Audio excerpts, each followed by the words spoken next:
அனைவருக்கும் வணக்கம். கடகராசிக்காரர்களுக்கு டிசம்பர் 20ஆம் தேதியிலிருந்து வக்ர நிவர்த்தி பெறக்கூடிய ராசியின் ராஜயோகாதிபதியாக இருக்கக்கூடிய குரு பகவானின் அமைப்பு காரணமாக அதிர்ஷ்ட புதையல் கிடைப்பதற்கான வாய்ப்பும் யோகமும் எந்தெந்த தருணங்களில் மிக அபரிவிதமாக கிடைக்கிறது என்பதை சற்று விரிவாக பார்க்கலாம் வாங்க. கடகராசிக்காரர்களை பொறுத்த வரைக்கும் குரு மிக பெரிய அளவில் சகாயமானவராக பார்க்கப்படுகிறார். ராசியின் ராஜயோகாதிபதியாகவும் இருக்கிறாருங்க. 6 மற்றும் 9ஆம் இடத்தின் அதிபதியாக இருக்கக்கூடிய குரு பகவான் தற்போது 10ஆம் இடத்தில் வக்ர நிவர்த்தி பெற்று வலுவாக அமர்கிறார். பலம் பெறக்கூடிய இந்த நேரம் என்பது பல்வேறு வகையில் நன்மையை அதிகரிக்கக்கூடிய ஒரு தருணமாக பார்க்கப்படுகிறது. தனி அஷ்டமத்தில் அமர்ந்தாலும் அவரால் ஏற்படக்கூடிய பாதிப்புகளை விலக்கி நிறைந்த நன்மையும் முன்னேற்றமும் கொடுக்கக்கூடிய ஒரு வலுவான அமைப்பில் குரு சஞ்சரிப்பது மிக பெரிய அளவில் சிரமத்தை விலக்கக்கூடிய ஒரு இனிமையான தருணமாக பார்க்கப்படுகிறது என்பதை தெளிவாகவும் துல்லியமாகவும் உறுதிப்படுத்துகிறாருங்க.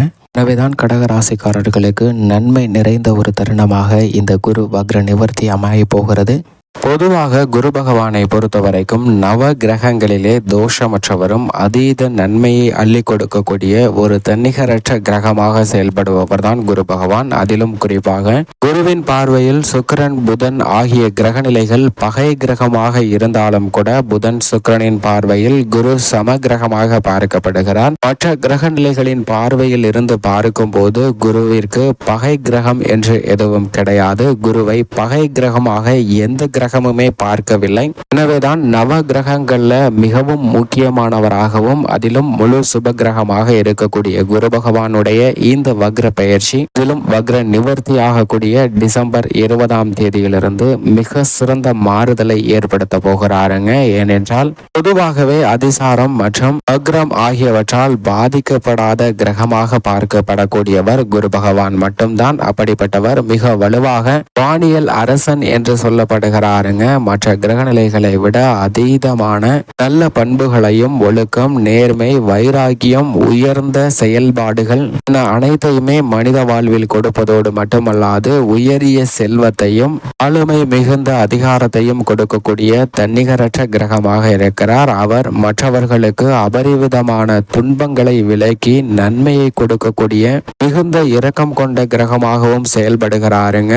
அவர் வக்ரத்தில் சஞ்சரித்தது அவ்வளவு சிறப்பான நன்மை இல்லை. அவர் வக்ரகதியில் இருந்து வக்ர நிவர்த்தி பெறுவது மிக பெரிய அளவில் வரவேற்கத்தக்க ஒரு அமைப்பாக பார்க்கப்படுகிறது. ஏனென்றால் குரு பகவானை பொறுத்த வரைக்கும் ஒருவருடைய ஜாதக அமைப்பில் 2, 4, 5, 7, 9 மற்றும் 11 ஆகிய இடங்களில் சஞ்சரிக்கும் போது அபரிவிதமான வளர்ச்சியும் முன்னேற்றத்தையும் மிக அபரிவிதமாக கொடுப்பாருங்க. மனித வாழ்வில் எதிர்பார்க்கக்கூடிய செல்வ செழிப்புகள், வாய்ப்புகள் போன்ற அனைத்தையுமே நேர்வழியில் நிறைந்து கொடுக்கக்கூடிய தன்னிகரற்ற கிரகமாக செயல்படுபவர் தான் குரு பகவான். அப்படிப்பட்டவர் தற்போது மேசராசியில் வக்ர நிவர்த்தி பெற்று சஞ்சரிப்பது வரவேற்கத்தக்க ஒரு அமைப்பாக பார்க்கப்படுகிறது. ஏனென்றால் குருவின் பார்வையில் சூரியன், சந்திரன், செவ்வாய் போன்ற கிரக நிலைகள் நட்பு கிரகங்களாக பார்க்கப்படுகின்றன. அதிலும் குறிப்பாக குருவின் நட்பு வீடான செவ்வாயின் ஆட்சி வீடான மேசராசியில் வக்ர நிவர்த்தி பெற்று பலமாக அமர்வது வரவேற்கத்தக்க ஒரு சிறந்த மாறுதலாக பார்க்கப்படுதுங்க. நீங்கள் எதிர்பாராத வகையில்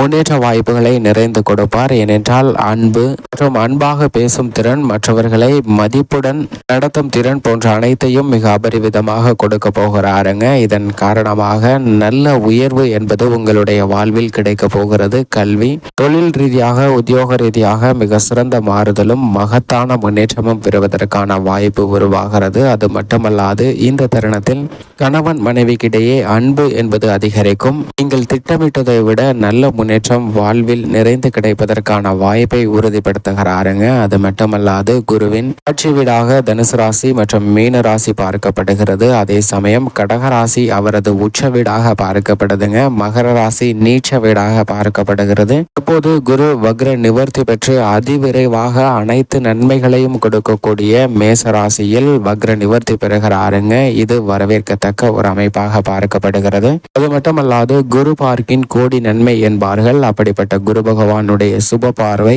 இந்த தருணத்தில் மிக அபரிவிதமாக சிம்மம், துலாம் மற்றும் தனுசு ஆகிய ராசிகளின் மீது அளவற்ற முறையில் கிடைக்கிறதுங்க. எனவே பல்வேறு விதமான நன்மைகளும் முன்னேற்ற வாய்ப்புகளும் நிறைந்து கிடைக்கக்கூடிய ஒரு இனிமையான தருணமாக மாற்றப்படுகிறது என்பதை தெளிவாக உறுதிப்படுத்துகிறார். தற்போது டிசம்பர் மாதம் 20ஆம் தேதியிலிருந்து ஏப்ரல் மாதம் வரை மேசராசியில் சஞ்சரிக்க போகிறாருங்க. நேர்கதியில் திரும்பக்கூடிய குரு பகவான் சுபத்துவ பாதையில் பயணிப்பதால் நீங்கள் எதிர்பாராத நல்ல பல அதிர்ஷ்ட யோக வாய்ப்புகளை நிறைந்து கொடுக்க போகிறார். குறிப்பாக ஒரு வருட காலம் ஒவ்வொரு நதியில் சங்கமமாகக்கூடிய குருவின் அமைப்பு மிக பெரிய அளவில் சிரமங்களை நீக்கி முன்னேற்றத்தை அதிகரிக்கக்கூடிய ஒரு இனிமையான தருணமாக பார்க்கப்படுகிறது என்பதை தெளிவாகவும் துல்லியமாகவும் உறுதிப்படுத்துகிறாருங்க. அதிலும் இந்த ஆண்டு வக்ர நிவர்த்தி பெற்று கங்கா நதியில் சேருவதால் நிறைந்த நன்மை அபரிவிதமாக கிடைப்பதற்கான வாய்ப்பு உருவாகிறதுங்க. இது பல்வேறு வகையிலும் வரவேற்கத்தக்க ஒரு அமைப்பாக பார்க்கப்படுகிறது.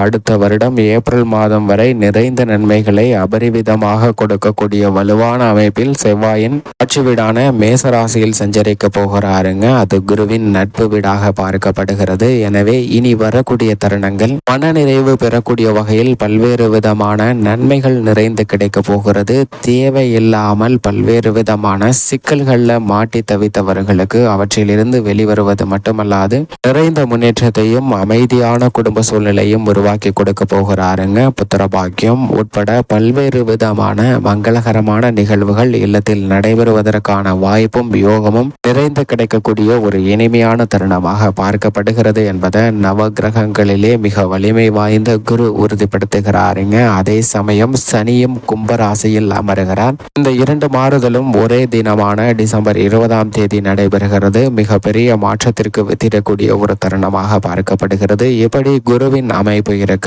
கடகராசிக்காரர்களின் குடும்ப சூழ்நிலையை பொறுத்த வரைக்கும் 10ஆம் இடத்தில் வக்ர நிவர்த்தி பெறக்கூடிய குரு பகவான் அடுத்த வருடம் ஏப்ரல் மாதத்திலிருந்து லாபஸ்தானத்தில் வலுவாக அமர்கிறார். எனவே இனி வரக்கூடிய தருணம் என்பது இன்னும் சில ஆண்டுகளுக்கு பல்வேறு விதமான அதிர்ஷ்ட யோக நன்மைகளை கொடுக்கக்கூடிய ஒரு தருணமாக பார்க்கப்படுகிறது. உத்தியோகத்தில் பொறுப்புகள் நிறைந்து கிடைக்கும். ஊதிய உயர்வு, பதவி உயர்வு உள்ளிட்ட பல சலுகைகள் பெறக்கூடிய இனிமையான தருணமாக பார்க்கப்படுகிறது. தற்காலிக பணியில் இருப்பவர்கள் ஜீவனஸ்தானத்தில் குரு வலுவாக சஞ்சரிக்கக்கூடிய இந்த தருணத்தில் நிரந்தர பணியாளராக மாறுவதற்கான வாய்ப்பும் யோகமும் நிறைந்து கிடைக்கிறது. தொழில்துறை, வியாபாரத்துறை, கலைத்துறை போன்றவற்றில் அதிக முதலீடு செலுத்துபவர்களுக்கு மிகப்பெரிய அளவில் லாபம் நிறைந்து கிடைக்கக்கூடிய ஒரு தருணமாக மாறுகிறது என்பதை துல்லியமாக உறுதிப்படுத்துகிறாருங்க. உடல்நலம், ஆரோக்கியம் சார்ந்த விஷயங்களிலும் நன்மை நிறைந்து கிடைக்கிறது. உடல்நல குறைபாடுகள் அனைத்தும் விலகி ஆரோக்கியம் அபிவிருத்தி ஆகக்கூடிய ஒரு தருணமாக பார்க்கப்படுகிறது. இந்த தருணத்தில் கொடுக்கல் வாங்கலில் இருந்த சிக்கல்கள் விலகும்.